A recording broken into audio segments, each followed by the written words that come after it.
2장 12절부터 17절까지 말씀입니다. 신약 성경 287페이지 고린도 후서 2장 12절에서 17절까지 말씀입니다. 신약 성경 287페이지 고린도 후서 2장 12절에서 17절까지 말씀, 우리 한 절씩 교독하겠습니다. 내가 그리스도의 복음을 위하여 드로아의 이름에 주 안에서 문이 내게 열렸으되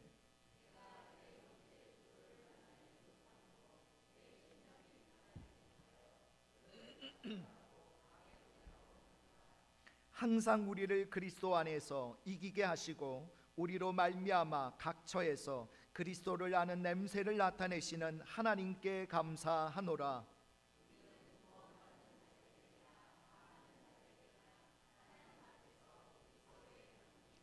이 사람에게는 사망으로부터 사망에 이르는 냄새요, 저 사람에게는 생명으로부터 생명에 이르는 냄새라. 누가 이 일을 감당하리요?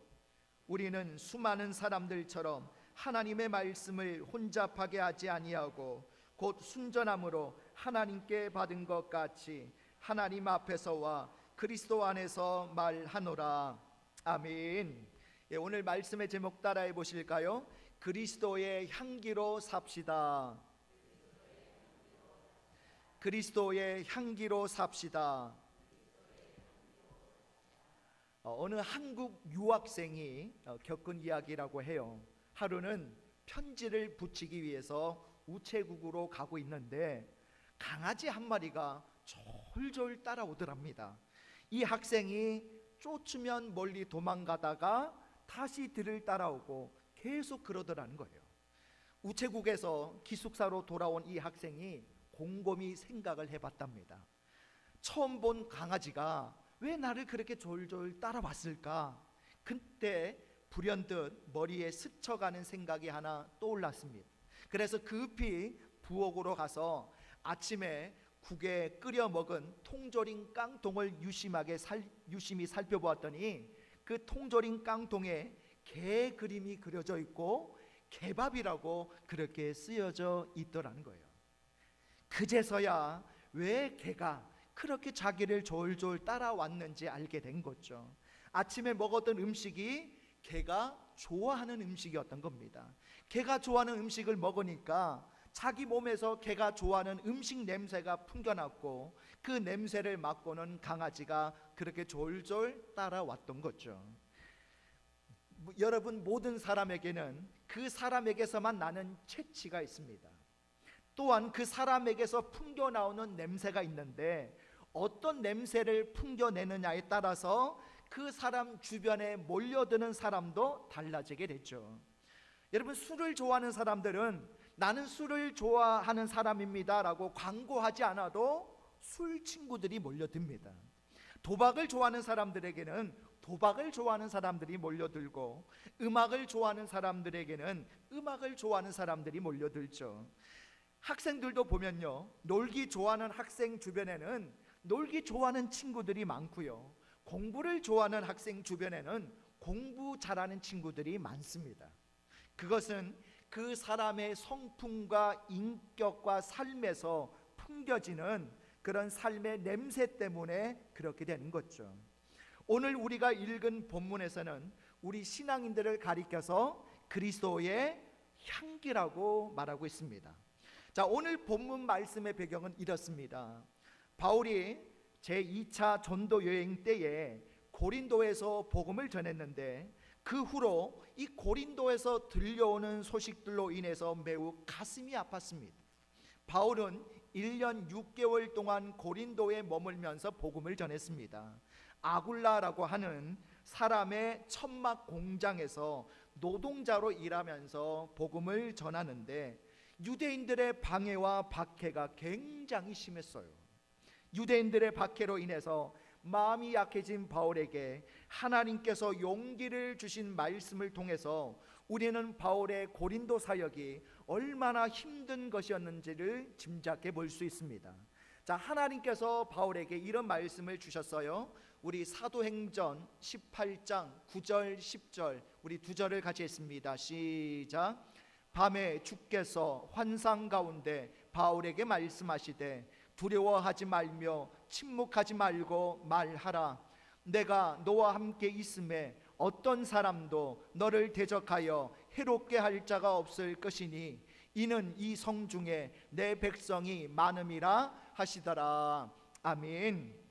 이런 박해와 어려움 속에서도 복음을 전하고 교회를 세웠는데 그 고린도 교회에서 들려오는 소식들은 바울의 마음을 너무나도 아프게 만드는 것들 뿐이었습니다. 교인들 사이에 분쟁이 있었고요, 교회 내의 문제를 가지고 세상 법정에 소송을 하는 일까지 벌어졌습니다.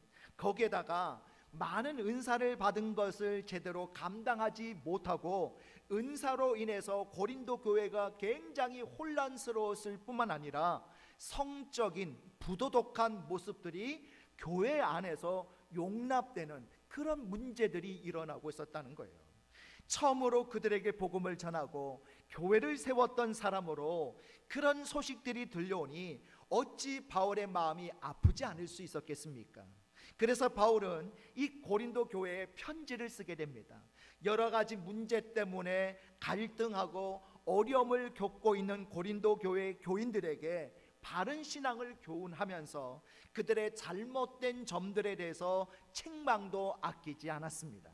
자, 그런데 이 바울의 편지를 받아본 고린도 교회 교인들 중에는 이 바울의 책망하는 말씀 때문에 오히려 시험에 든 사람들이 생겨난 거예요.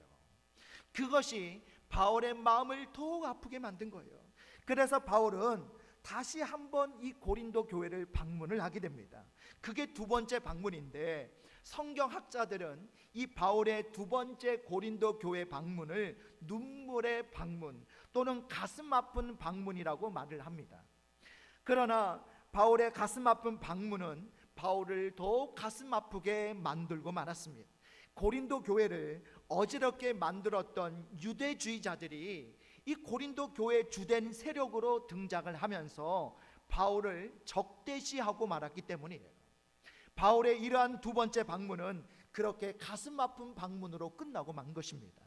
그리고 들려오는 소식은 계속해서 바울의 마음을 아프게 만들었습니다.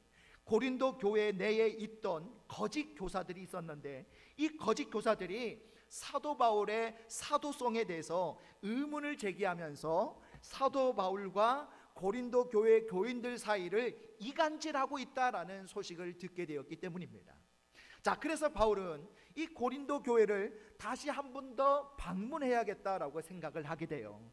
그리고 3차 전도 여행을 계획하면서 고린도 교회를 꼭 방문하기로 마음을 먹게 됩니다. 그런데 쉽게 고린도로 가는 길이 열리지 않는 거예요. 그런 안타까운 순간에 고린도 후서를 써서 디도의 손에 맡겨서 고린도 교회로 보내게 됩니다. 자, 오늘 우리가 본문 12절 13절의 내용이 바로 그런 복잡하고 가슴 아픈 상황에 대한 이야기가 바로 여기에 담겨져 있어요. 3차 전도 여행 중에 드로아에서 복음을 전하는데 하나님께서 이 복음의 문을 열어주셔서 복음을 전하고 있었습니다. 자, 그러나 바울의 마음에는 티도를 빨리 만나보고 싶은 거예요. 티도를 만나봐야 고린도 교회에 대한 이야기를 전해드릴 수 있기 때문이죠. 그래서 긴급하게 마게도냐로 가게 되고 거기서 디도를 드디어 만나게 됩니다. 그리고 디도를 통해서 그렇게 듣고 싶었던 고린도 교회의 최근 소식을 듣게 되는데 고린도 교회 사정이 많이 좋아졌다라는 소식을 듣게 된 거예요. 디도를 만난 바울은 다시금 디도를 통해서 고린도 교회에게 보내줄 편지를 쓰게 되는데 그게 바로 오늘 우리가 읽은 고린도 후서입니다. 자, 지금 바울은 고린도 교회 교인들을 만날 수는 없습니다. 그러나 바울의 마음에 한 가지 위로가 있었는데요. 그것은 바로 뭐냐? 고린도 교회 교인들을 만날 수는 없지만 하나님께서 자신이 가는 곳마다 복음의 향기를 드러내실 것을 확신하는 믿음이 있었다라는 겁니다. 여러분, 바울은 이방인을 위한 사도죠. 비록 고린도 교회를 방문하지는 못하지만 다른 곳에서 자신을 통해서 하나님께서 각 처에서 그리스도를 아는 냄새를 나타나게 해주셨습니다. 그것으로 인해 바울은 감사하고 있습니다. 우리 고린도후서 2장 14절을 같이 읽어보겠습니다. 14절 시작. 항상 우리를 그리스도 안에서 이기게 하시고 우리로 말미암아 각 처에서 그리스도를 아는 냄새를 나타내시는 하나님께 감사하노라. 아멘. 바울은 가는 곳마다 대적자를 만났습니다. 특히 유대주의자들이 바울을 대적하면서 복음을 전하는 것을 방해했죠. 그러나 그런 박해와 방해 공작 속에서도 하나님께서는 주님의 복음을 증거하게 하셨습니다. 바울은 그렇게 하나님의 복음을 증거하는 자신과 또 복음을 증거하는 많은 사람들을 가리켜서 그리스도의 향기라고 부르고 있습니다. 사도 바울은 왜 우리 그리스도인들, 복음을 전하는 신앙인들을 향기에 비유하고 있을까요? 여기에는 몇 가지 중요한 영적 교훈이 있습니다. 우리 화면 보시면서 우리가 그리스도의 향기가 되어야 하는 이유, 첫 번째 따라해 보실까요? 향기는 자신을 드러내지 않기 때문입니다. 여러분, 향기는 소리를 내지 않습니다. 향기는 잔잔하고 조용하게 자신이 머물러 있는 곳에 아름다운 냄새를 만들어냈죠. 우리 신앙인들은 예수 그리스도를 드러내는 삶을 살아야 됩니다. 우리는 그리스도의 향기이기 때문이죠. 그리스도를 드러내는 향기입니다. 나를 드러내지 않습니다. 특히 복음을 증거하는 사람들은 더욱 그렇습니다. 복음의 주체 되시는 그리스도만을 드러내야 합니다. 그러기에 우리가 그리스도의 향기로서 그리스도를 드러내기 위해서는 우리 자신이 감추어져야 되는 거죠. 우리 자신이 드러나는 곳에는 그리스도의 향기가 풍겨나지 않습니다. 내가 드러나는 곳에는 나라고 하는 인간적인 냄새만 풍겨날 뿐이죠. 사도 바울은 자신의 삶을 통해서, 자신의 모든 생애를 통해서 오직 그리스도만이 드러나기를 소원했던 사람이에요. 바울은 이런 고백을 합니다. 우리 고린도후서 4장 10절을 같이 읽겠습니다. 시작. 우리가 항상 예수의 죽음을 몸에 짊어지면 예수의 생명이 또한 우리 몸에 나타나게 하려 함이라. 아멘. 바울은 자신의 몸, 자신의 삶 속에 예수 그리스도의 생명이 나타나기를 소원했습니다. 그러기에 자신이 그리스도의 향기로 살아간다고 담대하게 말할 수 있었던 거죠. 우리로 말미암아 각 처에서 그리스도를 아는 냄새를 나타내시는 하나님께 감사하노라. 여러분, 바울은 결코 자신이 드러나는 것을 원치 않았습니다. 오직 그리스도만이 드러나기를 원하고 있습니다. 자, 그러면 우리는 어떻게 그리스도의 향기로 그리스도를 드러내고 그리스도를 아는 냄새를 풍겨낼 수 있을까요? 그것은 우리의 자아가 깨어질 때입니다. 우리의 인간적인 껍질들이 벗겨질 때만 그리스도의 향기가 될 수 있는 거예요. 마가복음 14장에 보면 아주 감동적인 이야기가 하나 나옵니다. 예수님께서 십자가에 돌아가시기 며칠 전에 베다니에 있는 한 나병 환자의 집에 들어가셔서 식사를 하고 계셨어요. 그런데 그때 한 여인이 아주 값진 향유가 담긴 이 옥합 하나를 들고 오더니 그 옥합을 깨뜨려서 예수님의 머리에 부어드리게 돼요. 자, 그러자 향유 냄새가 온 집에 가득하게 됩니다. 향유를 담은 옥합이 깨뜨려지지 않으면 그 향유 냄새가 온 집에 가득할 수가 없죠. 옥합이 깨뜨려져야 향기가 풍겨나게 되는 것입니다. 우리 욕심의 자아가 깨어질 때에, 우리의 자존심이라는 자아가 깨어질 때에 우리는 그리스도의 향기가 될 수 있습니다. 우리의 자아가 깨어져서 풍겨지는 향기는 그리스도의 승리의 향기인 것이죠. 자, 오늘 본문 14절에서 뭐라고 말씀합니까? 항상 우리를 그리스도 안에서 이기게 하시고 우리로 말미암아 각 처에서 그리스도를 아는 냄새를 나타내시는 하나님께 감사하노라 라고 말씀하고 있는데요. 자, 이 말씀에는 그 당시의 풍습을 반영하고 있습니다. 자, 그 당시 세계를 지배했던 로마의 장군들은요, 외국에 나가서 전쟁을 했습니다. 자, 전쟁에서 승리하고 돌아오면 개선식을 하게 되는데, 이 개선식은요 아무나 하는 게 아니에요. 적군을 최소 5천 명 이상을 죽였을 때만 이 개선식을 할 수가 있습니다. 자, 그런 큰 승리를 거둔 이 장군을 위해서 개선식을 하게 되는데, 로마의 거리를 지나서 주피터 신전이라는 곳까지 이 퍼레이드가 벌어지게 돼요. 자, 이 행진의 맨 앞에는 정부 인사, 원로 의원, 나팔수, 그리고 적군에게 빼앗은 전리품을 실은 마차, 그리고 황금으로 된 7 촛대와 제상, 그리고 그 뒤에는 사로잡힌 포로들이 사슬에 묶여서 따라오게 돼요.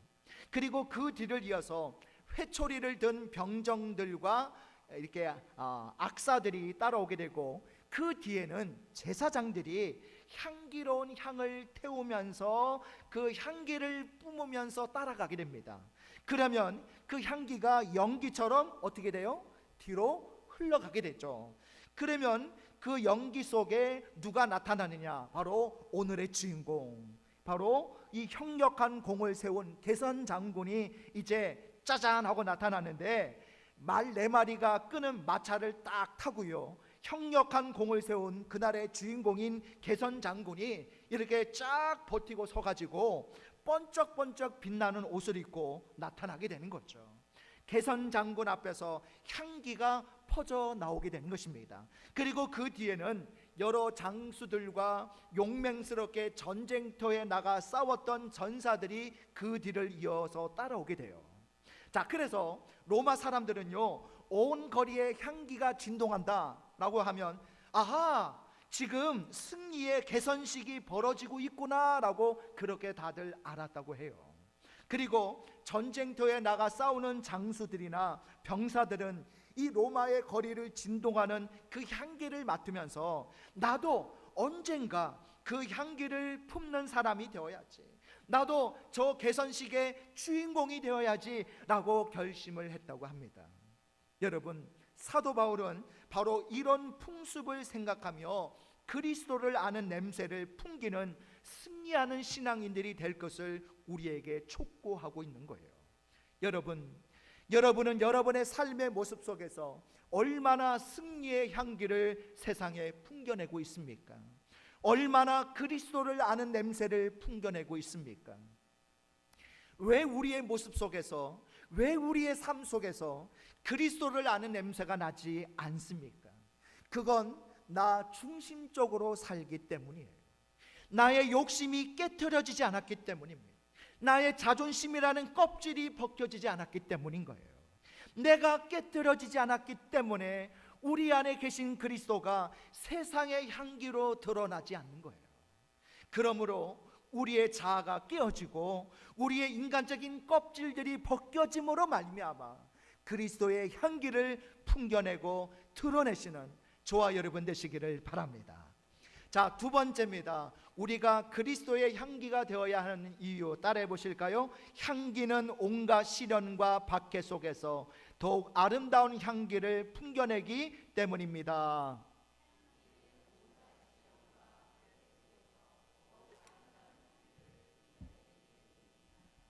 자, 바울이 복음을 전하러 가는 곳마다 언제나 장애물이 있었습니다. 박해와 시련이라고 하는 장애물이 바울을 힘들게 만들었습니다. 이 편지를 받는 고린도 교회에도 많은 시련이 있었어요. 그러나 그런 시련과 박해 가운데서 더욱 그리스도의 향기가 아름답게 풍겨날 수 있습니다. 우리 아가서 2장 2절을 같이 한번 읽어보겠습니다. 시작. 여자들 중에 내 사랑은 가시나무 가운데 백합화 같도다. 아멘. 자, 아가서의 저자 솔로몬은요, 사랑하는 여인 술람미를 가시나무 가운데 백합화라고 부르고 있어요. 자, 드넓은 평원에 백합화들이 만발합니다. 자, 그런데 그 백합화 사이사이에 가시나무들이 있어요. 바람이 불면 이 연약한 줄기의 백합화들이 이리저리 흔들립니다. 그러면 곁에 있는 가시나무의 가시에 이 연약한 백합화의 줄기가 찔리고 꽃잎이 찢어지는 거죠. 백합화는 가시에 찢기면서 그 안에 감추고 있던 아름다운 향기를 풍겨내게 되는 겁니다.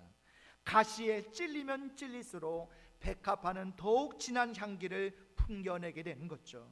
우리 아가서 4장 16절도 같이 있습니다. 시작.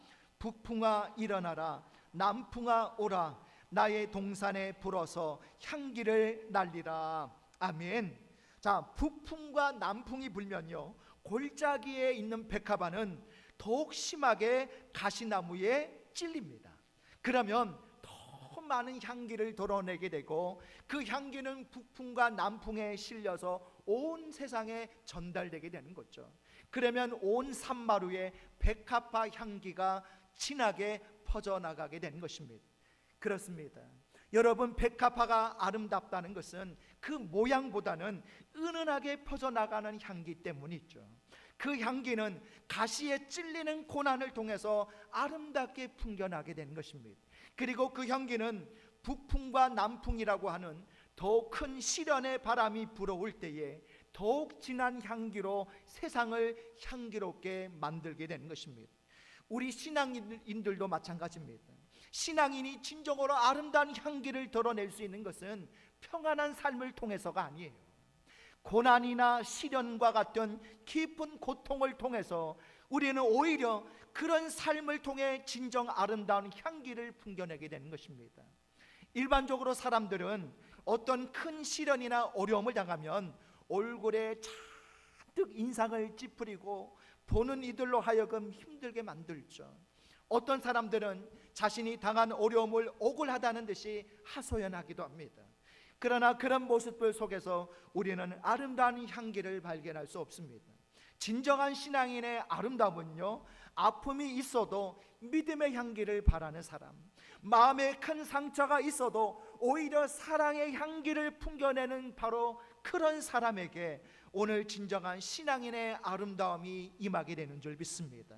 솔로몬은 아가서 4장 1절에서 사랑하는 술람미 여인을 향해서 내 사랑 너는 어여쁘고도 어여쁘다라고 감탄했습니다.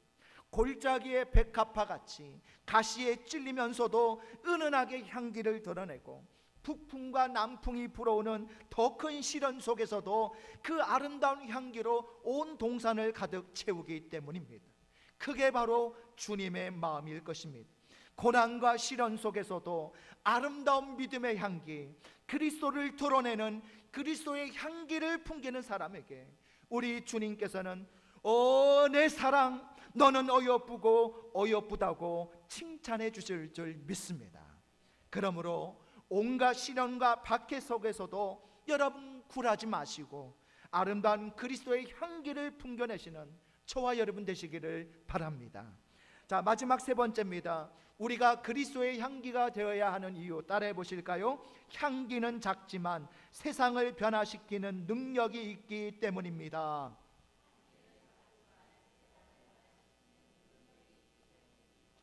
우리 고린도후서 2장 15절 16절 우리 두 절을 같이 읽습니다. 시작. 우리는 구원받는 자들에게나 망하는 자들에게나 하나님 앞에서 그리스도의 향기니 이 사람에게는 사망으로부터 사망에 이르는 냄새요 저 사람에게는 생명으로부터 생명에 이르는 냄새라. 누가 이 일을 감당하리요. 아멘. 이 말씀은 우리가 풍겨내는 이 그리스도의 향기는 세상을 변화시키는 능력이 있다는 것을 말씀하고 있는 거예요. 우리의 향기가 사람의 생명을 변화시킬 수 있다는 겁니다. 그 능력을 아무도 감당할 수 없다는 거예요. 그렇습니다. 우리의 삶과 인격에서 풍겨나는 그리스도의 향기는 비록 작다 하더라도 큰 변화의 능력이 있습니다. 제가 인터넷에서 읽은 글을 여러분에게 소개해 드리고 싶습니다. 어떤 사람이 신앙인으로서 자기 고백을 한 글입니다. 항상 거창한 사람처럼 되고 싶었습니다. 주일학교를 부흥시켜 2,000명이 모이게 한다는 사람처럼 어마어마하게 돈을 벌어서 하나님 나라 확장에 헌금한다는 사람처럼 예언의 은사, 통역의 은사, 신유의 은사를 행하는 사람처럼 때론 너무나 아름다운 찬양으로, 때론 너무나 가슴 떨리는 간증으로, 때로는 너무나 뛰어난 일로, 때론 너무나 커다란 능력으로 그래야 그리스도의 향기가 퍼지는 줄만 알았습니다. 그러나 항상 나도 그래야지 하면서도 나는 뛰어난 자가 되지 못했습니다. 늘 조바심으로 난 언제 향기를 내뿜는 그리스도인이 되나라고 했습니다. 자주 가던 가게에 교회 집사님이 한 분 계십니다. 그분은 생선 가게를 하셨습니다. 그런데 그분은 항상 웃는 얼굴로 사람을 상대하셨습니다. 이 생선 저 생선 마구 만지다가 살 것 없다며 그냥 가는 사람을 향해서도 웃으면서 인사하시고, 어떤 할머니가 비싸다며 툴툴거려도 웃음으로 화답하셨고, 돈이 없다며 고민하는 가난한 아기 엄마에게는 그냥 주기도 하셨습니다. 한 번도 한순간도 그분이 안 웃는 적을 본 적이 없습니다. 온 동네 사람들은 그 집사님을 무척 좋아하셨습니다. 하나님을 믿는 자나 믿지 않는 자나 말입니다. 그분은 교회 나가자고 하지 않아도 많은 이들을 전도하셨습니다. 어려운 형편을 쪼개면서 여러 복지 시설들도 많이 방문하셨습니다. 오늘 문득 그것이야말로 그리스도의 향기가 아닐까라는 생각을 했습니다. 너무 거창한 것만이 그리스도의 향기가 아니구나, 너무 대단한 것만이 그리스도의 향기가 아니구나, 그런 대답을 그분을 통해 얻었습니다. 여러분, 오늘 향기는요 결코 거대한 것이 아닙니다. 우리가 그리스도의 향기로 살기 위해서 꼭 바울처럼 살아가야 하는 것은 아닙니다. 바울은 자신만을 그리스도의 향기라고 말하지 않습니다. 고린도 교회 성도들을 향해서 우리는 그리스도의 향기라고 말씀하고 있죠. 우리는 누구나 그리스도의 향기가 될 수 있습니다. 우리의 작은 삶에서도 얼마든지 그리스도를 드러내는 향기가 될 수 있습니다. 여러분, 지금 여러분의 옷에서는 어떤 냄새가 납니까? 혹시 교회 오기 전에 집 앞에 나오다가 쓰레기 치우다가 옷을 갈아입지 못해서 오셨다면 쓰레기 냄새가 날 수도 있겠죠. 여러분, 아침에 생선을 만지다가 시간이 없어 바삐 오신 분은 아마 생선 비린내가 날 수도 있겠죠. 노가리를 까는 일을 오래 하신 분들에게서는 이 노가리 까는 냄새가 아니고 노가리 냄새가 많이 나더라고요. 자, 그러나 그건 우리들의 겉모습에서 나는 냄새입니다. 우리는 우리의 삶과 인격을 통해서 향기를 풍겨내야 합니다.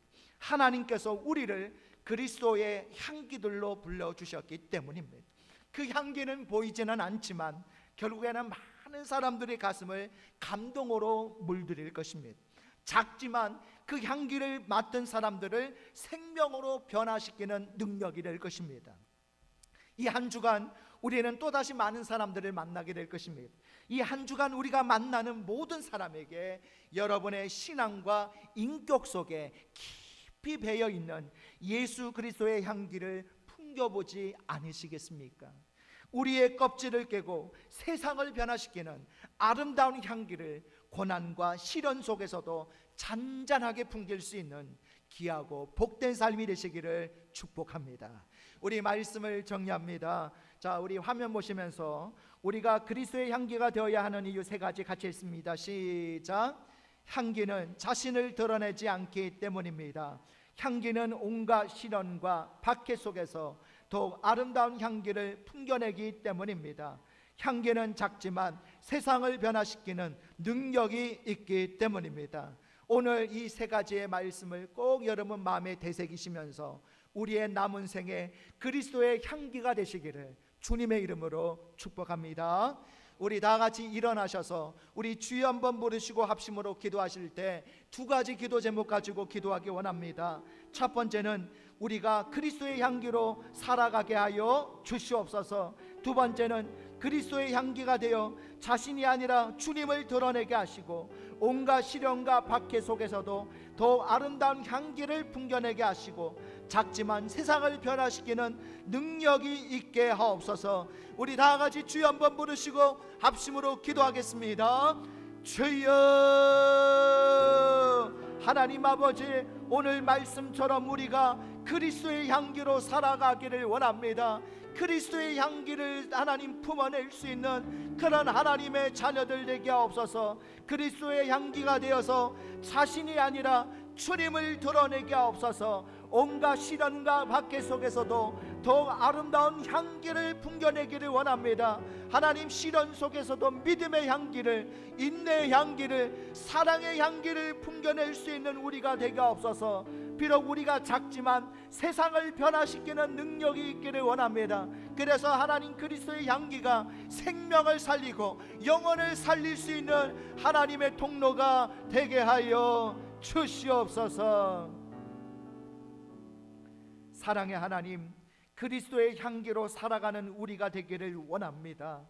우리가 그리스도의 향기가 되어서 나를 드러내는 것이 아니라 주님을 드러내게 하옵소서. 온갖 시련과 박해 속에서도 그럴수록 더욱 아름다운 향기를 풍겨내므로 믿음의 향기, 사랑의 향기를 드러낼 수 있는 우리가 되게 하옵소서. 우리는 비록 작지만 세상을 변화시키는 능력이 있게 하여 주셔서 그리스도의 향기가 영혼과 생명을 살리는 향기가 되게 하여 주시옵소서. 예수님의 이름으로 기도드려옵나이다. 아멘.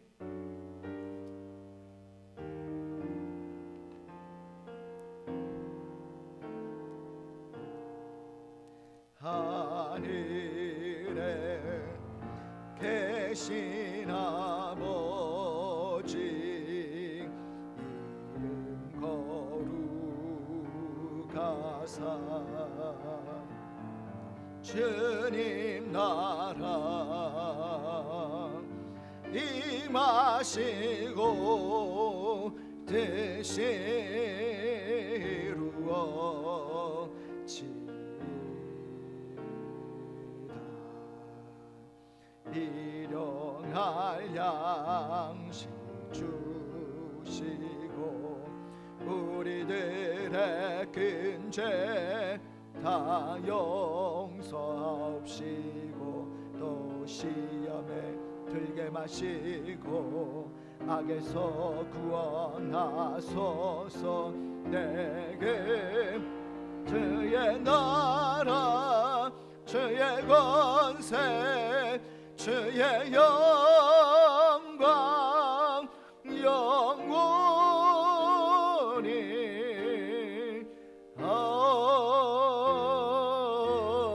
아멘.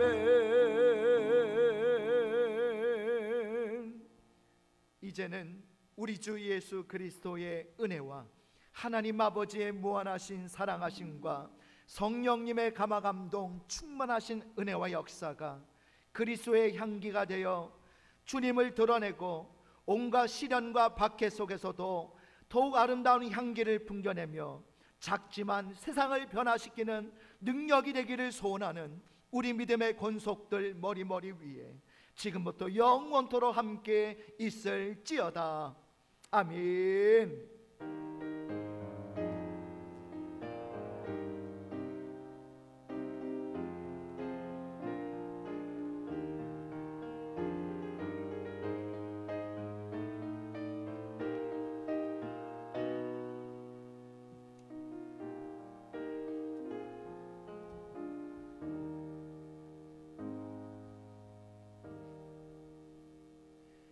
예배를 마쳤습니다. 이어서 계속 우리 정기 직원회 진행하도록 하겠습니다.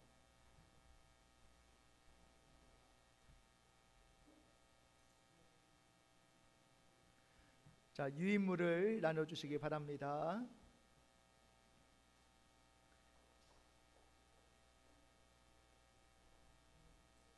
자, 우리 오늘 직원의 서기로 우리 이경화 권사님 맡아주시겠습니다. 자, 우리 참석한 인원수 파악해 주시기 바랍니다.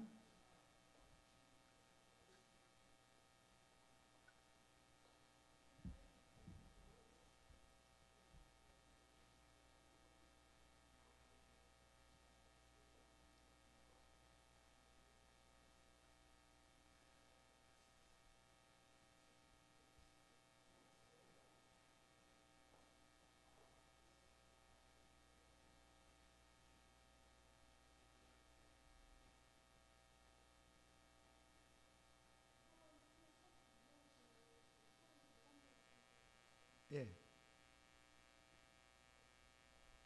그리고 지금 식당에 또 가 계신 분 있죠. 식사 당분 때문에. 예. 예. 자, 그러면 그분들까지 치면 예. 예, 예. 알겠습니다. 그러면 예, 우리 성원이 되었기 때문에 예, 우리 3, 4분기 정기 직원회를 시작하도록 하겠습니다. 자, 유임을 여러분 보시면 되겠습니다. 먼저 목회 보고 드립니다. 첫 번째 목회 경과 보고 드리겠습니다. 7월 달에 맥주 감사주일 정기 직원회가 있었고요.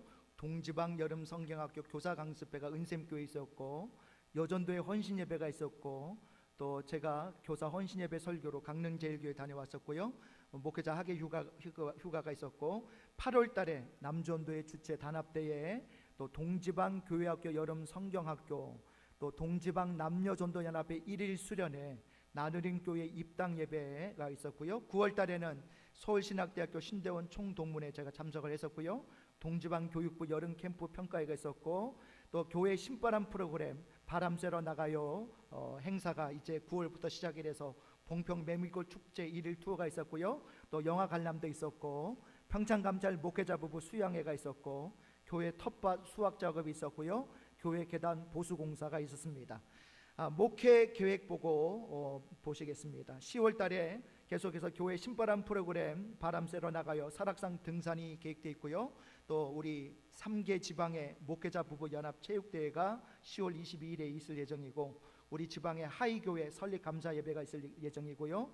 또 한 달에 한 번씩 영화 관람도 있고, 또 교회 계단 보수 공사도 계속 지금 진행 중에 있습니다. 그리고 10월 달에 제가 알기로는 여전도에서 또 야유회도 계획되어 있다고 합니다. 11월 달에 우리가 작년에 마찬가지로 올해도 단일 기도회가 할 예정이고요. 또 강릉교회 담임